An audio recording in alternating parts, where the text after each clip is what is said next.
You're just a wife of the accountant. It doesn't give you the right to be so arrogant. One day, I was invited to a birthday party for a politician who is one of our important clients. However, as soon as his son, Sean, saw my wife, he came over to us and said, "Hey, let me take your wife for a while, okay? I can make things much better for you at work, you know." But we firmly declined his offer. Sean got angry and poured wine all over my wife's dress.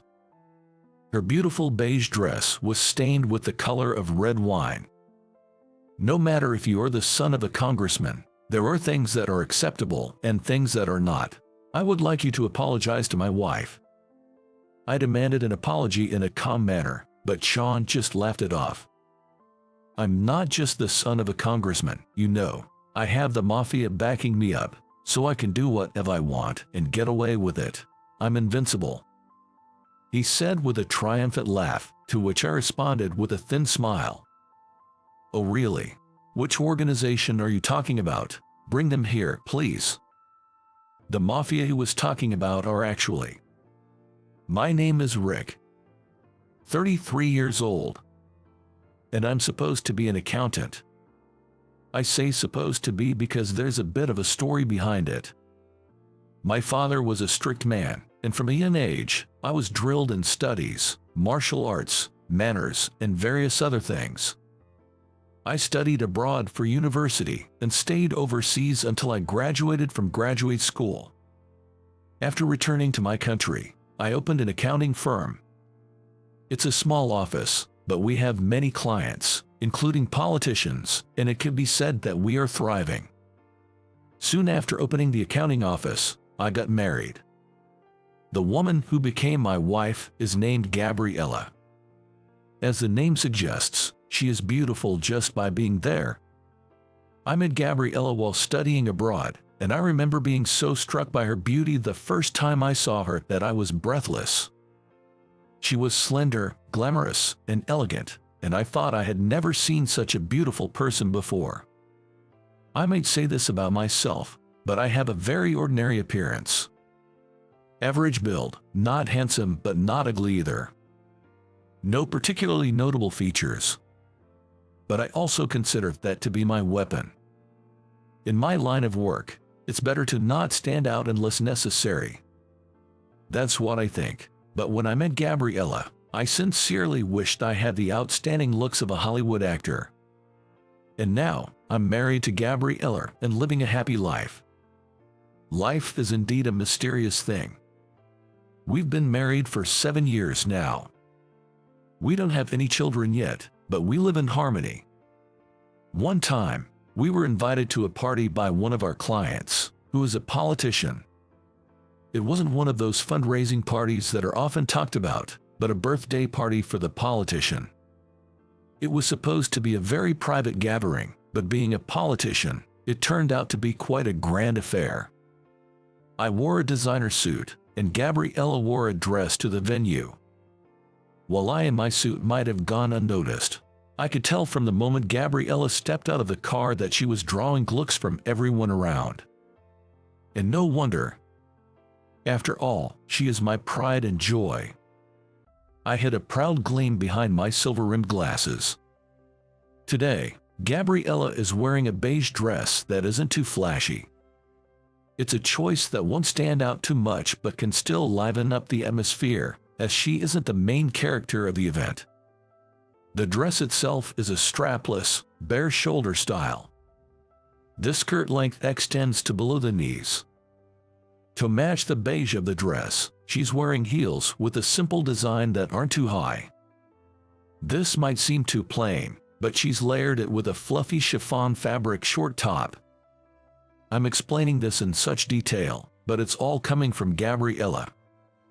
I've been made to study various things by her, but I'm certainly not that knowledgeable about women's fashion. These things tend to go in and out of fashion quickly, after all. According to Gabriella, it's supposed to create a sheer effect, but all I know is that no matter what dress she wears, Gabriella looks beautiful. Beneath the layered sheer top, Gabriella's beautiful, smooth shoulders are subtly visible. The fluffy layer on top of the sleek dress only reveals the silhouette of Gabriella's radiant skin, creating an incredibly beautiful look. Upon closer inspection, it's quite sexy, but since Gabriella's makeup is subdued today and her hair is styled in a simple curly look, she appears nothing but elegant. You look amazing, Gabriella, as always. I say, honestly impressed, when she shows me the final look at home. Oh, please, flattery will get you nothing more than a hug. Gabriella jests in response to my compliment, coming in for a light hug. She's perfect in every way. That such a woman as my wife still feels unreal to me. Shall we go then? I'm sure you'll be the center of attention at the venue too. That wouldn't do. Today, it's Michael and his family who are the stars. Don't forget that. Gabriella says, intertwining her arm with mine. Even though she dressed with such consideration, Gabriella still ended up drawing attention. Had there been a Hollywood-level man by her side, they would have looked like stars on the red carpet. Unfortunately, it's just average me next to her. And right now, I'm grateful for that ordinariness. Gabriella is that radiant after all. Upon announcing ourselves at the reception, we were handed name tags. I affixed Gabriella's to her dress and clipped mine to my suit's chest pocket. I'm fine with it. Having a name tag on the chest pocket of a suit is quite common at gatherings. But the name tag on Gabriella's perfect attire seemed out of place. I couldn't help but sigh lightly. Gabriella probably knew why I sighed. She gave a soft chuckle. First, we went to wish Michael Simmons, the congressman and the star today, a happy birthday. Michael, thank you for inviting us to such a joyful occasion today. Happy birthday. Oh, Rick, thank you for coming with your wife. And Gabriella, you always look beautiful, but today you are especially stunning. Did you dress up like this for my celebration? Michael said, complimenting Gabriella as a formality, but the look in his eyes showed his sincerity. Well, Michael, you're quite the charmer. Thank you. Today's attire is for you, Michael, and your supportive family. Gabriella said with a full smile, then turned to greet Michael's wife standing beside him. Michael's wife is a former actress. Not quite a leading lady, but if you heard her name, you'd likely recognize her. Marrying Michael when he was still an up-and-coming politician brought her wider recognition. She retired from the entertainment industry upon marriage and is now acknowledged as the devoted wife of a prominent politician. Even in her 50s, her beauty remains intact. Gabriella's response to Michael was carefully chosen to ensure no one misunderstood her intentions. Such perfect consideration. After greeting Michael and his wife, we mingled with the guests at the standing party. With this, Gabriella wouldn't stand out any more than she already had. I let out a sigh of relief and my shoulders slumped a bit. From here on out, I decided to blend in with the many guests and enjoy the party at a leisurely pace until it ended. We went around the tables laden with various dishes and carried our plates to an available table that seemed suitable. What about drinks? I think we should probably avoid alcohol today, Gabriella said, though her gaze was fixed on the drink counter despite her words. Gabriella enjoys her drinks quite a bit. Especially at occasions like this, there's always a selection of fine beverages. Deep down, she probably wants to enjoy a variety. A little wouldn't hurt, right? But still. As long as we don't overdo it, it should be fine. Wait here for a moment. Saying that, I headed towards the counter, and Gabriella stuck out her tongue playfully. Despite her appearance, she has these lovely moments that I absolutely adore. I casually picked out a drink that I thought would suit Gabriella. It would be nice if we could have a little taste of each. I can finish off the rest. I ordered at the bar counter and got a light white wine and a whiskey on the rocks. This whiskey is extremely popular worldwide right now. What used to be readily available at local liquor stores has become scarce and premium priced. But there was plenty of that rare whiskey here. Indeed, that's one powerful politician. Since it's available, I might as well enjoy it a bit. Getting drunk isn't a goal. I just want to savor the flavor of the alcohol, so a small taste like this is perfect. As I took the glasses and was about to return to Gabriella, I noticed some commotion. It seemed like someone was bothering Gabriella. I regretted leaving her alone. With her beauty, it was inevitable that someone with ulterior motives would seize the chance to approach her. I recognized the face of the man causing the trouble. It was Ulrich's wife. Waiting for Gabriella to be alone, Michael's eldest son, Sean, approached her with that line. "Yes, I am." "Just perfect. Let's have a drink together." Sean tried to put his hand on Gabriella's shoulder familiarly, but she smoothly dodged it. "I'm sorry, but I'm not much of a drinker." "If you can't drink, that's fine. Then, pour for me." He was treating Gabriella so bad. Holding glasses in both hands, I hurried back to Gabriella. "Rick." Gabriella noticed my return. "Excuse me, did my wife do something rude to you?" "I'm well aware there hasn't been any rudeness, but the person in question is the son of a client. It's necessary to handle the situation with courtesy." "No, I just asked your wife to drink with me, and she said she couldn't drink, but apparently it was a lie." Sean looked displeased as he saw the glasses in my hands and said so. "No, it's not a lie, she can drink, but we thought it best not to drink much today, so we're just having a small taste." Sean looked at me skeptically, then turned his gaze back to Gabriella. "She is too good for you, right? How can a plain, boring guy like you, who could be found anywhere, end up with such a beauty?" I hesitated a bit before responding. Sean's remark wasn't entirely unjustified. Indeed, from any perspective, I am a man without any distinguishing features. On the other hand, Sean could be considered handsome by anyone just based on his appearance. Tall and slender, with a physique that suggests he works out, his chest and arms are well defined, much like his beautiful mother. "Hey gentlemen, don't you think I'm tens of times more suitable for that beauty than someone like you?"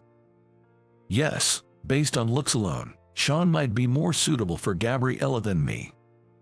But that's only if we're talking about looks. "Hey, let me take your wife for a while, okay? I can make things much better for you at work, you know." Then Sean made an outrageous proposition. "It's not a bad deal, right? A win-win for both of us. Isn't that the way to go?" "No, thank you." Gabriella cut him off with an immediate response before he could finish. "I refuse as well." I followed suit after Gabriella. Sean's face turned red with anger, his mouth opening and closing in disbelief. He probably didn't expect to be refused. He must have used similar tactics before, using his position to intimidate those weaker than him. Suddenly, Sean acted on his impulse.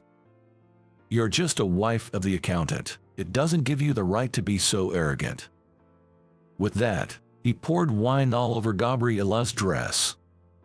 Her beige dress was stained with the color of red wine. "No matter if you are Michael's son, there are things that are acceptable and things that are not. I would like you to apologize to my wife." I demanded an apology from Sean in a calm manner, trying to keep my anger in check. But Sean, scoffing at us with disdain, continued. "You know, it's not just about my dad being a congressman. I have some really rough people backing me up." "Is that so?" Sean, seemingly provoked by my response, added, "Let me spell it out for you. Don't freak out, gentlemen. My dad's got the mafia behind him, which makes me the strongest here." Sean laughed at his own words, as if he found them amusing. "Oh really? Which organization are you talking about? Bring them here, please." I responded with a thin smile, mirroring Sean's. What, you doubt me? No, not at all. I'm simply expressing my interest in meeting those ref people you mentioned. As I maintained a composed smile, Sean seemed to become even more infuriated. Fine, you'll regret this later. Come on. Sean ordered one of his entourage to go and tell his father something. Sean is often said to be Michael's eventual heir, but frankly, he does not have a good reputation. In fact, it's quite bad. He can do whatever he wants with the prestige of his parents. His parents seem to be constantly putting out fires he starts, but they can't keep everyone's mouths shut. There are even people who support Michael but openly say they can't stand it if Sean becomes his heir. His relationships with women are especially flamboyant, with rumors of numerous instances where he's paid women not to talk about their relationships. I've heard such stories too. Sean himself has no power, but his parents do, and furthermore, they have rough people backing them up. From those facts, he must be mistaken that he has the power. That's a clear case of the ass in the lion's skin. Prompted by Sean, his minion ran off straight to Michael. Likely a routine they've performed countless times before.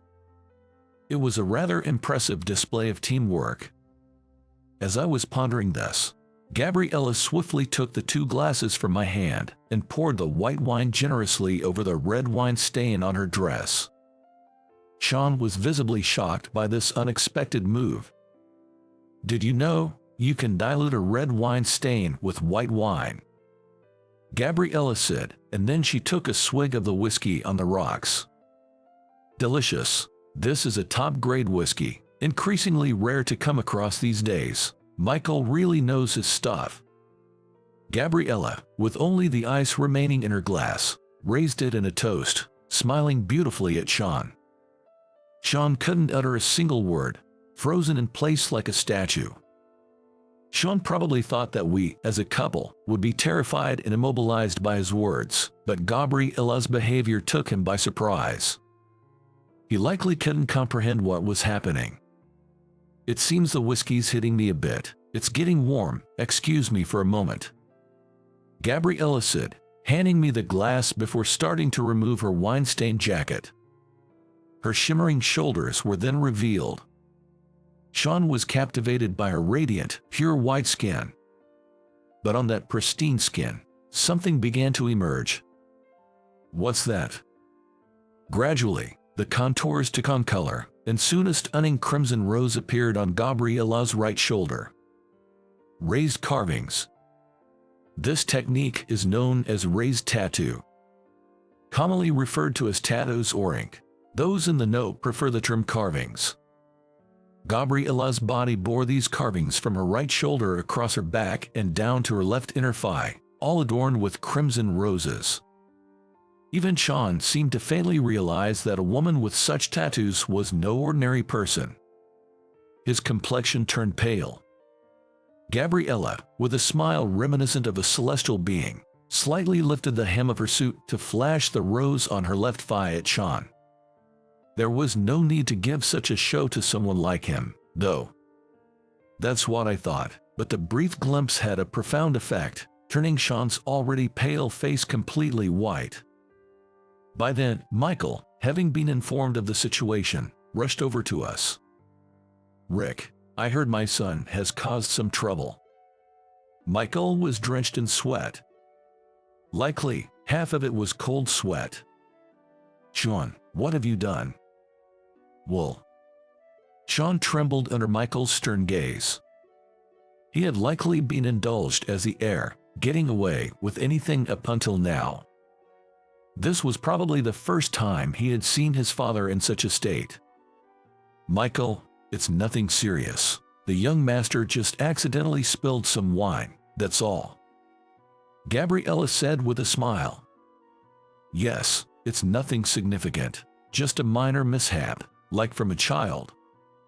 Yes, just that, but what the young master said afterward, that's what's concerning us. We heard your son boasts of close ties with some rough individuals. We're quite curious about who they might be. We'd love to meet them. Hearing our words, both Michael and Sean seemed to tremble even more. Perhaps even Sean was starting to realize who I really was. "I'm terribly sorry." Michael deeply apologized. "It's my lack of oversight. I'll rectify his behavior immediately. Please, I beg of you, be magnanimous." His words trailed off into incoherence. "Take Sean away." Michael ordered his secretaries to take Sean somewhere out of sight. "It's a family matter now, Gabriella. We should probably take our leave," I suggested. "Yes, I think so, and we got to enjoy some fine wine," Gabriella agreed. We left the rest to Michael and exited the venue. The rough person Sean mentioned was actually me. Officially, I run an accounting firm, but behind the scenes, I'm involved in what you might call the economically literate mafia. When I was born, my father, discerning that the mafia world couldn't sustain itself as it was, rigorously trained me as his heir. And Gabriella, too, comes from a mafia family.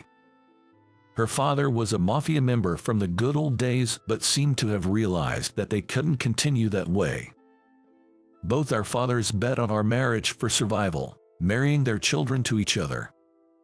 Due to various complications domestically, our meeting and subsequent marriage took place overseas. It was essentially a political marriage. However, I fell in love with Gabriella at first sight. Her beauty, of course, but also her spirited nature, as we all saw earlier. I thought she was truly a magnificent woman. Gabriella, on her part, wasn't too keen initially. She fancied the typical tough guys seen in mafia movies. So, for the sake of her family and the organization, she reluctantly accepted the marriage to me. But as we got engaged and spent time together, she fell in love with my inner self, too. Rick might look like a civil servant, but inside him resides the soul of a mafioso, she'd say, seemingly complimenting me. And so, we became a deeply in love couple. Now, we can imagine life without each other, such is the depth of our mutual affection. People like Sean, small-time punks, are what we despise the most. We know exactly what the word mafia means. That's why we never harm ordinary folks. But someone like Sean, who has no power of his own, tends to trample on others with the help of others. Michael keeping someone like him as the heir, we see their future not good, you know. Gabriella said, intertwining her arm with mine. Indeed, but maybe we should give him a chance once, I replied. Jess, we've known each other for a long time, after all, Gabriella added. We closely observed what Michael would do next. Shortly thereafter, Sean entered a period of illness and retreated from public life. It's likely just a cover story. Michael appointed a secretary as his heir. The Simmons family has only Sean as a male heir. They have 2 daughters, and it seems the eldest and the secretary are to be married. I wonder what this secretary is like, Gabriella mused.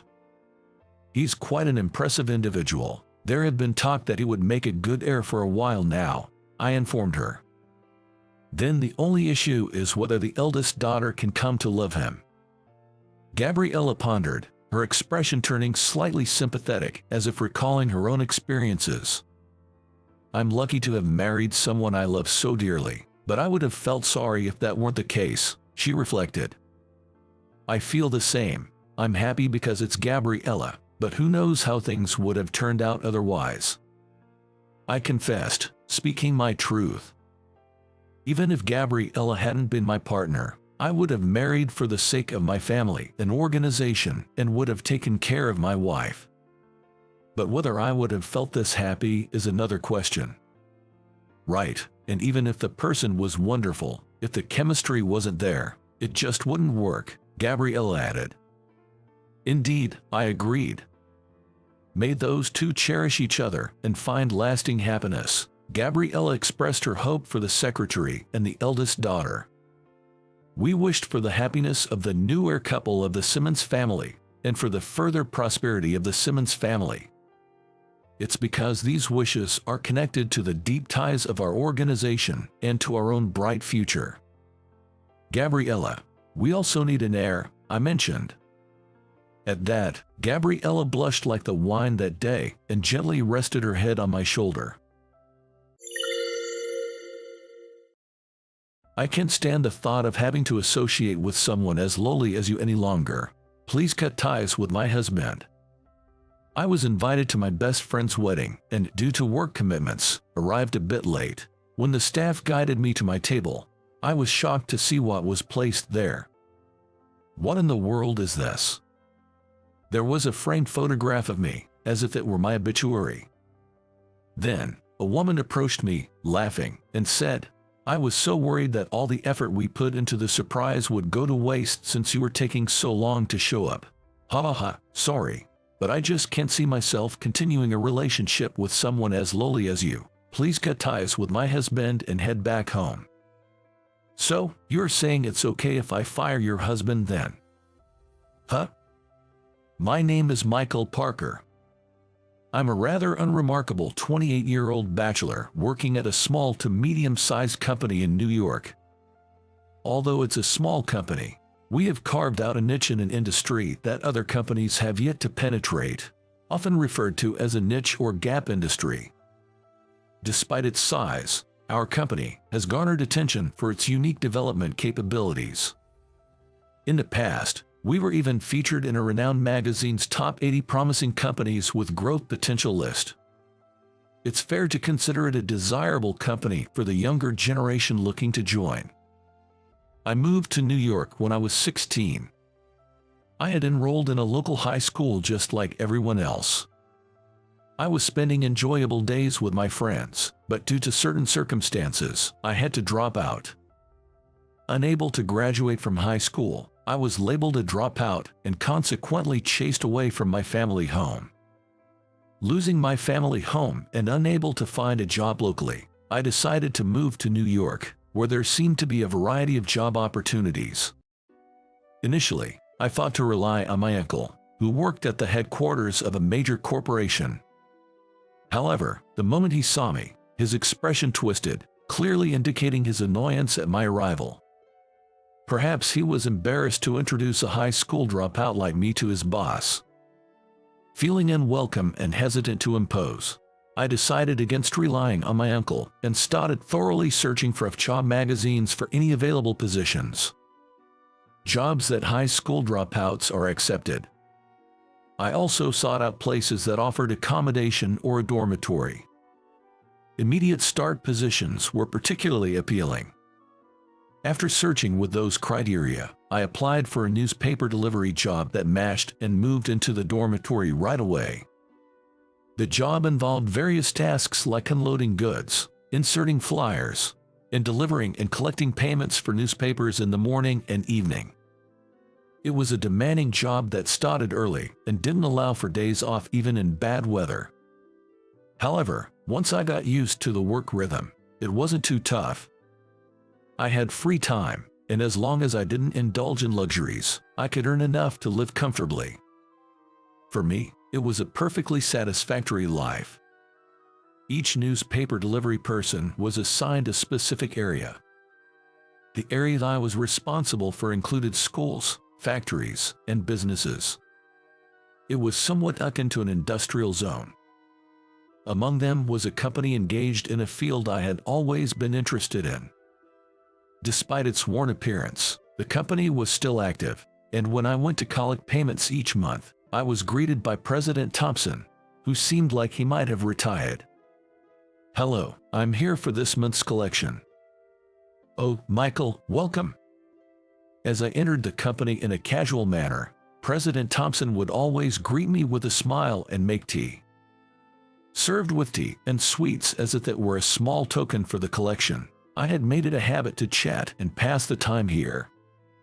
One day, during a casual conversation with President Thompson, I had the opportunity to talk about the field I was studying as a hobby. "Oh, you're studying this field, huh?" "Well, yes. I haven't had formal education since I'm just a dropout." "Education doesn't matter. What's important is your motivation and perseverance. President Thompson showed interest in my story and introduced me to a person named Dylan, who was in sales at the company on the spot. I later learned that this sales representative was actually the executive vice president. Despite his high position, he was very approachable, which might have been due to President Thompson's kind nature, making me think that the company attracted similarly open-hearted people. I was just an amateur with no formal education. Yet, Dylan listened to my story attentively. At the end of our conversation, President Thompson, who had listened with us, surprisingly offered me an opportunity. The pay isn't great, and it might be tough at the beginning, but if you're willing, Michael, would you like to work with us? Being a high school dropout with no significant skills, I thought I would never be able to get a job at a decent company, so this offer was very appealing. I could acquire skills at this company. Please, I would like that very much. I decided on the spot, returned to my part-time job, and promptly resigned. With the money saved from my newspaper delivery job, I rented a cheap apartment and commuted to the company from there. At first, the salary was indeed meager, but I learned the basics thoroughly here. Dylan and the other seniors taught me a lot of knowledge with great care. Being a small company, I was able to learn not just technology, but also sales and accounting in practice, which undoubtedly had a significant impact on my life later on. After gaining sufficient skills working under President Thompson, he encouraged me to aim even higher. And then, 2 years ago, a childhood friend and classmate from my hometown, which I hadn't returned to since coming to New York, came to visit. His name was Jason. Tall and sturdy, Jason greeted me with a smile as soon as we met. I've always been bad at sports, but Jason, on the other hand, was exceptional in athletics and could handle any sport with ease, making him a cool friend. He was popular in class and somewhat of a hero. At sports festivals, he was always the pride of our class, being at the center of everything. It's been a while, Michael. How have you been? Jason, of course, I'm doing well, and you're as solid as ever. Yeah, I still run every morning. Seeing Jason smile after such a long time was like seeing the sun shine brightly. He was the epitome of a refreshing, good young man, and having not known his recent circumstances since coming to New York, I was relieved to see his cheerful nature was still intact. Since our reunion, we've been meeting up whenever possible, as if making up for lost time. We kept in touch for female, but it felt like we didn't need it. There was no distance between us. It was as if the time apart hadn't happened, and our relationship hadn't changed from before. Jason hadn't changed a bit. However, there was something that bothered me. For about 6 months, I've felt a slight, just a slight, discomfort in my interactions with Jason.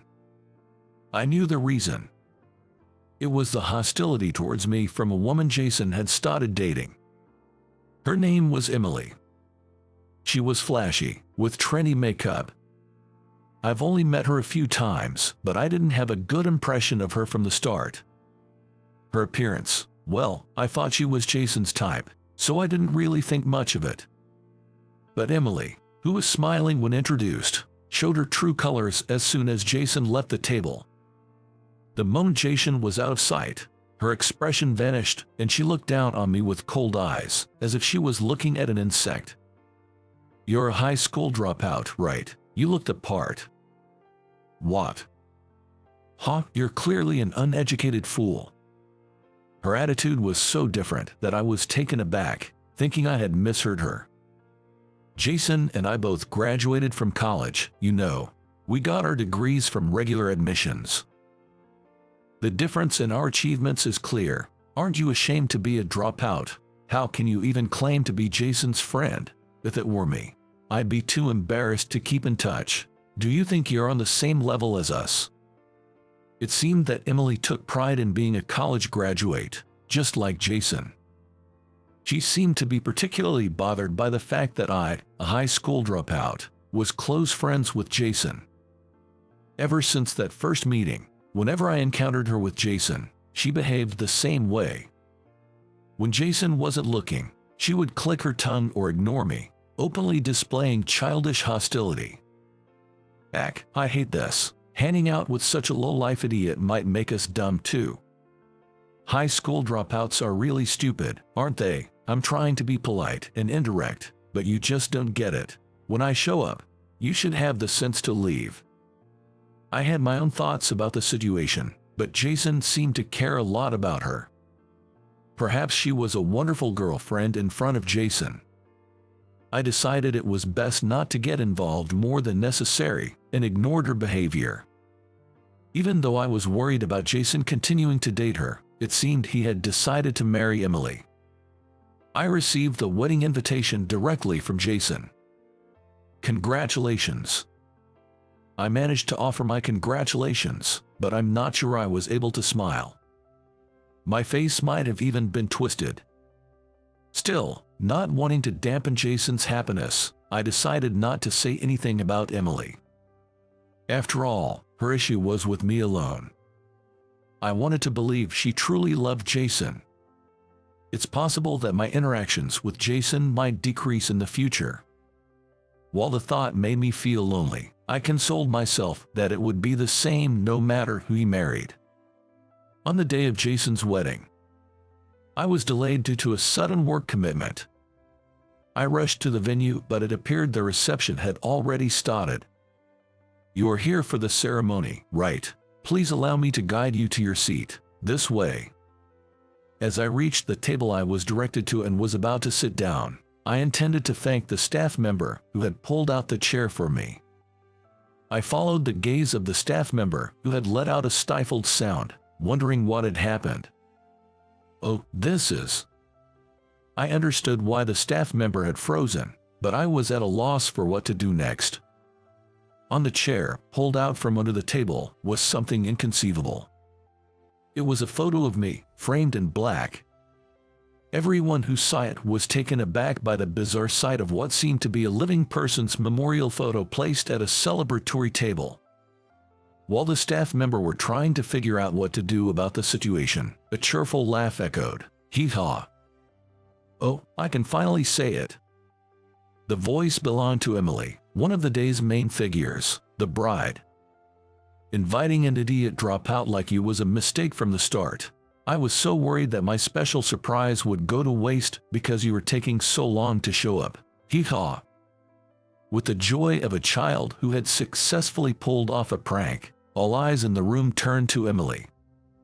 Was she unaware of the atmosphere in the room, or did she simply not see the people around her? Emily directed a twisted, malicious expression at me, no longer bothering to hide her ill will. Even dressed beautifully in her gown, her expression was devilish. I'm marrying this man. Jason will sever ties with lowlifes like you for good. That photo represents someone who's no longer here. I don't want someone with bad luck like you at this joyous occasion. Now, take that photo and leave. She declared as if her demands were entirely justified. The venue was filled with a BGM chosen by the couple, themed around eternal love, but the exchange at this table was so bizarre that no one dared to speak. This situation was so absurdly incongruous with the background music that it became almost comical. I chuckled quietly and looked straight at Emily.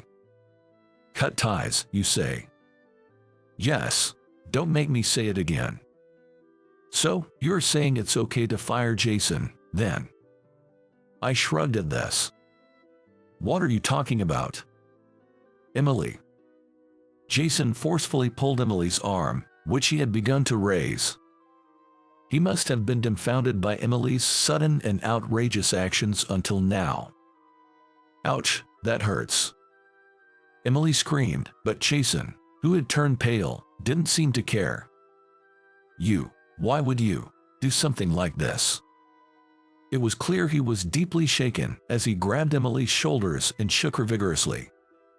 What do you mean why? It's obviously for our sake. Emily. How long do you plan to keep looking after a dropout idiot like him? I didn't go to college to associate with lowlifes like this." Emily's outburst caused a stir throughout the venue. Jason's colleagues, who had been observing the situation at the same table, interjected awkwardly. Emily seems to be under a misunderstanding. It's not Jason who's been looking after things, but President Parker," one of the colleagues clarified, pointing towards me. At this, Emily looked puzzled. "Huh? President Parker? Who's that?" Holding the arms of a bewildered Emily, Jason shouted as if barking out. "It's him. I work for Michael's company." When Jason, a former athlete with a strong lung capacity, raised his voice in anger, the room was enveloped in a silence so profound it was almost painful to the ears. Before anyone realized it, the background music had stopped, and the venue had become eerily quiet.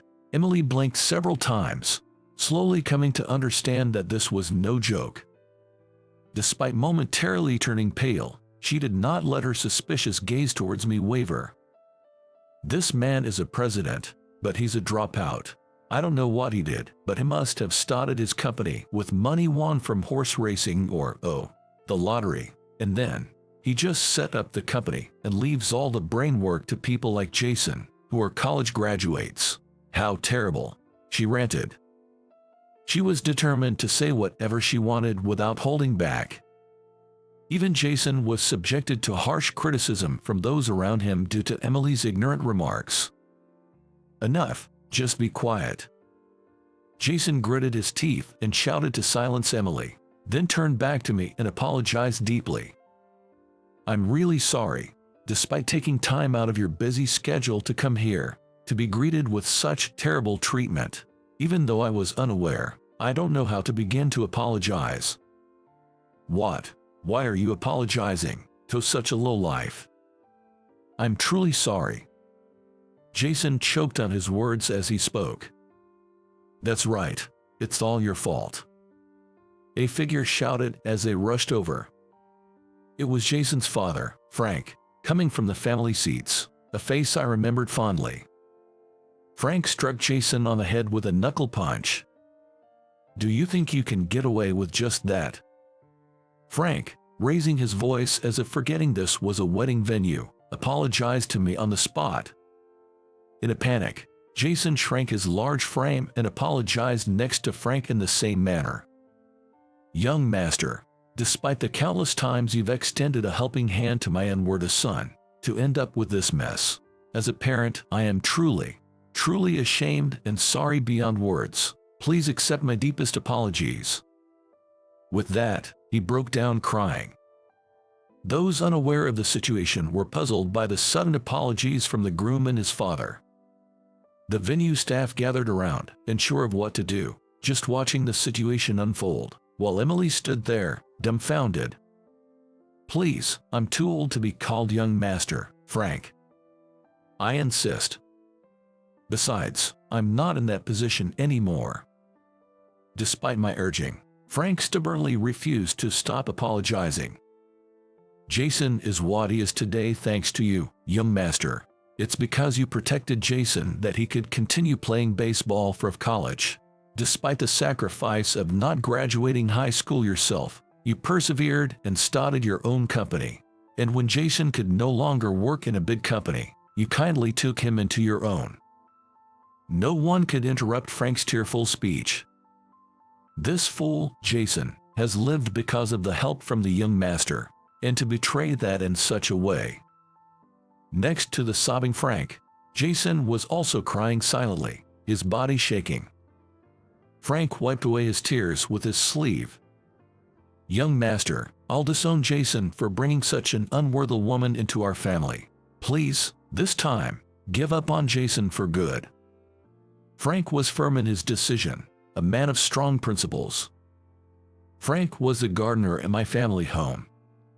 With skilled hands, Frank maintained our garden, a man of deep emotion and principle, but also simple and quick to anger. "Please, don't talk about disowning him. I've just lived my life the way I wanted. There's no need to be indebted forever. Jason should have the freedom to choose his own career and spouse." Even as I said this, Frank stubbornly shook his head. I don't want to think of such an ungrateful person as my son. Faced with the stubborn Frank, I wondered what to do. I knew from our long relationship that once Frank got like this, he wouldn't listen to reason. Reluctantly, I began to persuade Frank. Placing a hand on his shoulder, I chose my words carefully and calmly. Meanwhile, Emily, who had been standing by, seemed to snap back to reality and grabbed Jason by the collar, shaking him. What is going on? Fix this situation. Jason, refusing to even meet her gaze, ignored everything Emily said. Unaware that she was the cause of the situation, Emily began to physically attack Jason. Eventually, the staff and others intervened, and Emily was taken to the waiting room. Thus, the tumultuous wedding was called off and disbanded. I'm really sorry about what happened. Just like my dad said, it's all my fault. A few days later, Jason came to apologize again after all the follow-up was taken care of. When Michael got suspended for covering for me, and when you took me in even though I was suspected of embezzlement, I've always been saved by you. Yet, I never properly explained to my partner about Michael, in my own words. Yeah. I consider you the most trustworthy person in the world, so I just assumed that anyone I'd be with would naturally trust you as much. I guess I was taking things for granted. Yeah. Just because we're in a boss-employee relationship at work. Yeah, that was me being complacent too. In Emily's case, it was a different issue, though. I was nodding along as Jason spoke. After the wedding, it seems Jason had talked things over with Emily, explaining the past. But Emily, who values educational background and social status, didn't understand Jason's feelings. A high school dropout is only good for being used to some advantage. From now on, you should just use Jason as you see fit. Hearing Emily's values and realizing she couldn't accept his best friend, meaning me, being made into a portrait at his happiest occasion, Jason decided it was impossible to stay with her. Their completed marriage registration was never submitted and ended up being discarded. The reason Frank and Jason feel indebted to me goes back to our high school days. Jason was a promising player, scouted as the ace of the baseball team. One day, as I, a non-athletic club member, happened to pass by the sports club's building, I saw Jason cleaning up alone. Even as an ace, he was still a freshman, and his seniors, jealous of his abilities, had burdened him with laborious tasks as a form of harassment. Hearing he still had to carry equipment back to the clubroom despite being exhausted, I decided to help. But as we passed by another clubroom, we could smell cigarette smoke. The door of that clubroom was open, and the students inside noticed us and came out. Then we heard footsteps. It was a teacher on patrol. I instinctively pushed Jason aside and hid him in the next empty clubroom. Michael. Although we had done nothing wrong, just being there could be problematic, risking Jason's future and his ability to play in matches and tournaments. My decision turned out to be right. Thanks to other students' testimonies, it was proven that I wasn't smoking. However, just for being there, I was suspended for a week. The fact that Jason, hidden in the clubroom, wasn't noticed by the teacher was the only saving grace. My family is well known in the region, holding local influence as a distinguished household. My father, the head of the family, is strict and intolerant of any scandal, no matter how minor. Being the talentless third son, I was quickly written off. After my suspension, I was told my tuition wouldn't be paid anymore, leaving me no choice but to drop out. Unemployment wasn't an option at home, so I moved to New York, thinking there might be job opportunities. I also had an uncle in New York who might introduce me to a job, which was another reason for my move. In the end, I didn't ask for his help, but I think things turned out for the best. After working various part-time jobs, I had a life-changing encounter. I was lucky to meet President Thompson, a well-connected manual, He saw potential in me as a young, research-oriented individual and introduced me to many people. Meeting good people and gaining knowledge and experience, I eventually went independent and started my own business. Thanks to that, my company got on track. And then, 2 years ago, Jason, who should have been leading a successful life in a top company, appeared before me, looking worn out. Upon asking, I learned he had been struggling with continuous failures since being assigned to an unfamiliar accounting department. Eventually, he was made the scapegoat for a significant unaccounted sum. A team was formed to scrutinize the matter, and it was proven that he wasn't involved in any forged orders or fraudulent expense claims. However, he was still held responsible for the loophole created in the accounting department due to his presence and faced disciplinary action, making his work environment unbearable. He was transferred to another department, but his prospects for promotion were ruined. I invited him to join my company. Jason shows exceptional talent in physical activities, but his clumsiness becomes apparent when it comes to detailed tasks. This was the reason he didn't take over from Frank. Despite his clumsiness with detailed tasks, Jason has a cheerful and honest personality, serves as a mood maker, and possesses a perseverance to see through tasks he's committed to. I took Jason's character into account when deciding to welcome him aboard. By this time, my company had become well known, and Jason was eager to make the career switch.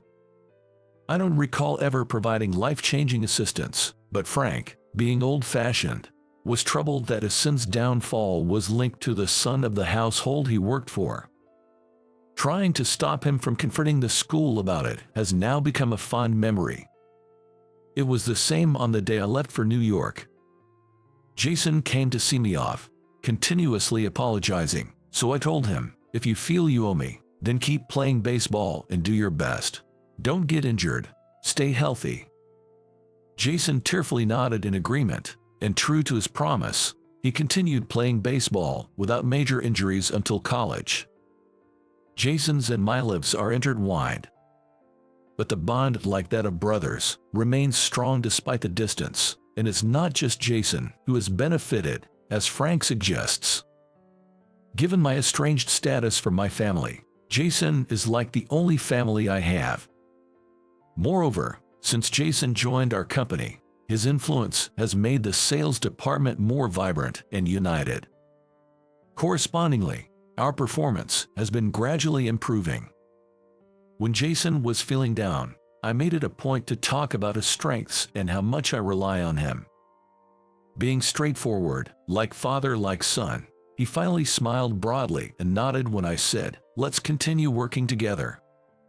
"Yeah, but I'd like to have a say the next time you get engaged. You might not want to hear this from a bachelor, but I believe I have a good eye for people." With a laugh, Jason looked surprised at first but then laughed out loud. I believe this incident brought us even closer together.